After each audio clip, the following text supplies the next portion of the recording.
Nous allons partager la parole dans les livres de 1 Samuel chapitre 22, verset 1er et verset 2.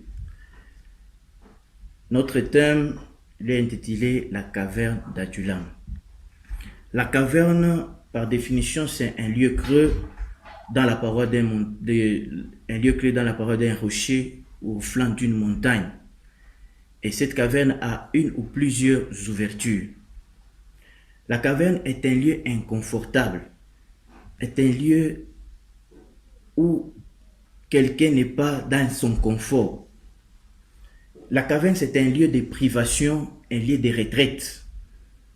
Si tu veux réussir dans ta vie, il faut que tu sois un homme de retraite, un homme de caverne, un homme qui laisse certaines priorités.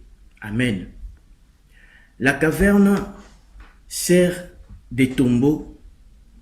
La caverne sert de tombeau pour ensevelir les morts. La caverne est un lieu de refuge ou de retraite en cas de poursuite. Les deux sont des rôles principaux de la caverne. Maintenant, Adullam, pour comprendre notre thème, Adullam, c'est une ville de Juda réputée pour avoir une caverne. Adullam en hébreu signifie justice du peuple, enclos ou ce qui est entouré par les gardes ou par les soldats. La caverne d'Adullam est un tombeau gardé par les soldats. Or, dans toute la Bible, les tombeaux qui étaient gardés par les soldats est celui de Jésus-Christ. Lorsque David s'enfuit et va se cacher dans la caverne d'Adullam, nous comprenons là-bas que David n'est pas allé dans la caverne, mais il est allé se réfugier dans la tombe de Jésus. Amen. L'unique tombeau gardé par les soldats dans la Bible, j'ai dit, c'est le tombeau de Jésus-Christ. David dans la caverne est l'image de Christ dans les tombeaux. Et lorsque nous voyons Christ dans les tombeaux, la Bible dit son tombeau était gardé par les soldats. Et lorsque le soldat était en train de garder les tombeaux de Christ et pensait protéger, mais dans le plan de Dieu, ils étaient là pour attester la résurrection de Christ. Dieu utilise le plan de l'ennemi contre toi pour accomplir son plan pour toi. Ici, nous voyons l'exemple de Joseph vendu par ses frères. Après des temps, Dieu a utilisé le même plan pour élever Joseph. C'est là où la Bible dit, vous avez pensé à me faire du mal, mais Dieu l'a changé en bien. Les tombeaux de Jésus étaient fermés par les hommes, mais ouverts par les anges. Ici, j'aimerais dire à quelqu'un que c'est que tout ce que l'ennemi, tout ce que les hommes ont fermé, tout ce que les hommes ont bouché, Dieu enverra les anges pour déboucher, pour ôter la pierre.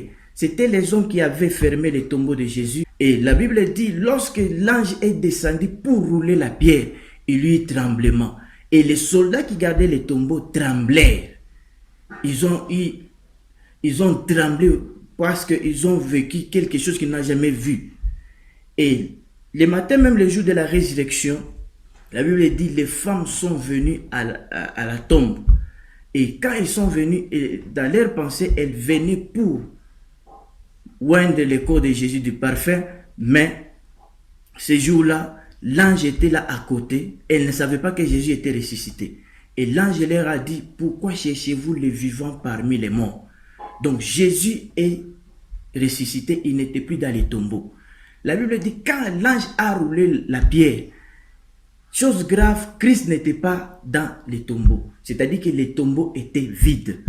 Ce n'est pas que l'ange, quand il a roulé la pierre, il a facilité à Christ de ressusciter. Non.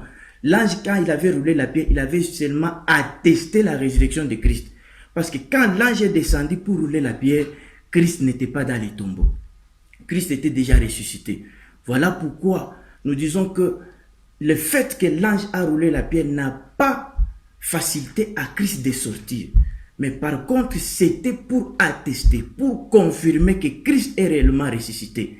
Bien aimé, Christ est vivant, Christ est ressuscité, le tombeau est vide. Amen. Le tombeau est vide, Christ n'est pas dans les tombeaux, il est ressuscité. Et ici nous voyons dans la caverne d'Adullam, c'est le passage de la mort à la vie. le passage de la mort à la vie. Quand David est entré dans la caverne d'Adullam, c'était le passage de la mort à la vie. David n'était pas entré dans la caverne d'Adullam pour plaisanter, mais c'était une image de Christ qui était mort et qui est ressuscité. Nous avons dit que David dans la caverne d'Adullam, c'est l'image de Jésus dans les tombeaux. C'est l'image de Jésus dans les tombeaux. Oh, en parlant de la caverne d'Adullam, nous voyons les passages de la mort à la vie. Et dans le mystère de la résurrection, le mystère de la résurrection de Christ change trois choses dans notre vie. Change trois choses dans notre vie. Nous voyons la première chose, c'est la foi. Jadis, il y a des gens, pour croire, ils devaient voir. Mais nous, passant par la résurrection de Christ, nous entrons dans la dimension de croire sans voir. Nous entrons dans la dimension de croire sans voir. La deuxième chose, c'est la position. La position. La résurrection de Christ a changé notre position. Ici, toi qui étais humilié, aujourd'hui tu as de la valeur parce que Christ est ressuscité. Toi qui étais vaincu, aujourd'hui tu deviens vainqueur. Toi qui étais pauvre, à travers la résurrection de Christ, tu es devenu riche. Toi qui étais contesté, à travers la résurrection de Christ, tu es devenu admirable. Donc les gens commencent à t'admirer. Ça, ce sont les trois choses que le mystère de la résurrection apporte dans notre vie. La troisième des choses, c'est les sièges. La Bible nous dit dans Ephésiens 2, chapitre 6, il nous a ressuscités ensemble et il nous a fait asseoir ensemble dans les lieux célestes en Jésus-Christ. Il nous a ressuscités ensemble et il nous a fait asseoir ensemble dans les lieux célestes en Jésus-Christ. À cause de la résurrection de Christ, tu n'es plus n'importe qui. Tu t'assois dans un siège. Oh, quand on parle de siéger, siéger, c'est-à-dire avoir un pouvoir électif et délibérant. Nous pouvons voir nos parlementaires aujourd'hui, quand ils siègent, donc ils ont les pouvoirs, ils ont les mandats de lire et de délibérer. Donc siéger, c'est avoir le pouvoir électif et délibérant. Tu participes aux grandes décisions. Tu participes aux grandes décisions du monde spirituel et du monde physique. Alléluia. Donc, le mystère de la résurrection apporte trois choses. Il y a la foi, il y a la position et il y a aussi les sièges. Or, nous avons dit que pour qu'il y ait résurrection, il faut qu'il y ait pourriture. Donc, tu ne peux pas ressusciter sans pourrir. Nous voyons par exemple, si vous mettez une semence dans la terre, pour que cette semence puisse germer, il faut que la semence passe par la pourriture. Donc, ici nous voyons le cas de Lazare. Lazare, on est allé informer à Jésus que ton frère est malade. Jésus a fait semblant d'aller intervenir jusqu'à ce que Lazare est décédé. Lorsque Lazare était mort, ils ont organisé les deuils. C'était au 4e jour. Jésus a dit à ses disciples, allons maintenant voir notre ami, il dort. Et tout le monde savait que Lazare était décédé. Mais Jésus est arrivé le 4e jour. Pourquoi il est arrivé le 4e jour? Parce que dans la loi romaine, dans la loi juive, il fallait, donc quand quelqu'un mourait, il fallait lui laisser, donc quand quelqu'un mourait, il fallait 4 jours pour certifier sa mort. Si la personne ressuscitait avant 4 jours, c'est-à-dire que l'âme était encore là.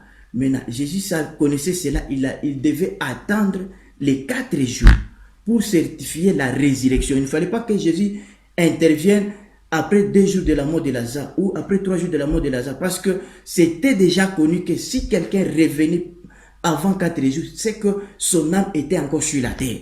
Maintenant, Jésus connaissait cela, il avait attendu les 4 jours. Là, c'est-à-dire que l'âme déjà était enlevée. L'âme déjà n'était pas sur la terre. C'est alors que Jésus est venu. Or, Lazare dans la tombe était une semence. Et c'est alors que Jésus, quand il est arrivé à la tombe de Lazare, il a demandé à Marie. Marie a dit, Seigneur, si tu étais là, mon frère ne serait pas mort. Alors, la Bible nous dit, Jésus a demandé, où l'avez-vous mis? Ils sont allés à la tombe, c'était le 4e jour. Marie a dit, il sent déjà. Devant les yeux des gens, Lazare sentait déjà, mais devant Dieu, c'était un moyen pour montrer la puissance de la résurrection. Alors, bien aimé, Jésus a dit ôtez la pierre. Oh, Lazare dans la tombe, je disais que Lazare dans la tombe, c'était une semence. Et Jésus devant la tombe de Lazare, la Bible dit Jésus pleura. Les pleurs de Jésus, les larmes que Jésus avait fait couler, c'était l'eau qui devait faire germer la semence qui était Lazare. Et quand l'eau a tombé sur la terre, a fait germer la semence. Parce que nous avons dit que pour qu'il y ait résurrection, il faut qu'il y ait pourriture. Lazare était déjà dans la tombe, il se faisait 4 jours. Lazare était déjà décomposé. Il fallait qu'il y ait l'eau. C'était les larmes de Jésus qui étaient tombées quand Jésus a pleuré. Et quand Jésus a pleuré, après avoir pleuré, il a poussé un cri, il a dit Lazare sort. La Bible dit le mot est sorti. Lazare est sorti. Lazare est sorti de la tombe. Donc, bien aimé, pour qu'il y ait résurrection, il faut qu'il y ait d'abord pourriture. Lazare était une semence dans la terre. Il sentait déjà, il était déjà décomposé, 4e jour. Maintenant, il fallait que Jésus intervienne. C'était une semence. Pour qu'une semence germe, il faut que cette semence passe par la pourriture. Donc, bien aimé dans le Seigneur, la caverne d'Adulam, c'est le passage de la mort à la vie. Quand on dit que David est allé se réfugier dans la caverne d'Adulam, David n'est pas allé là-bas pour plaisanter. David, dans la caverne d'Adulam, est l'image de Jésus-Christ. David, dans la caverne d'Adulam, c'est l'image de Christ dans les tombeaux. Et pour qu'il y ait résurrection, il faut qu'il y ait pourriture. C'est le cas de Lazare. Donc, la pensée de Dieu nous dit que la caverne d'Adulam est le passage de la mort à la vie. Et le mystère de la résurrection a changé 3 choses dans notre vie. Nous avons dit la position, nous avons dit les sièges, nous avons dit la foi.